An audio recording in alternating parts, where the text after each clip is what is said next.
இன்னைக்கு போய் உன் புருஷன் என்ன வேலை செய்கிறான்னு கேட்கும்போது என்னென்ன தடங்கள் வரும்னு ஒரே எக்ஸைட்டிங்காக இருக்குப்பா. எனக்கு இன்னும் பூகமே வரும்னு நினைக்கிறேன். சரி போதும், உள்ளே போவோம். நம்மள உள்ளவா காட்டுறேன். நாம என்ன பேசிட்டு இருந்தோம்? இல்லை சார் என்ன வேலை பார்க்குறான்னு கேட்டாங்க. அவரா? அவர் இங்க தான். யார் இந்த பையன்? என்னோட பொண்ணுதான். ஏதோ சின்ன பிரச்சனை போல. பெருசாக வரதுக்குள்ள பார்த்துருங்க. நாம என்ன பேசிக்கிட்டு இருந்தோம்? இல்லை இல்லை அந்த கேள்வி நம்ம மறந்துடுவோமே.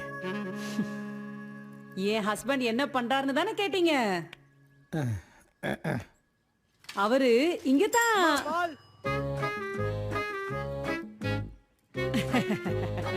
ப்ளீஸ் ப்ளீஸ் போயிட்டு வாங்க. மதியம் 1 மணிக்கு பால் வர்றது சகஜம் தானே. போங்க.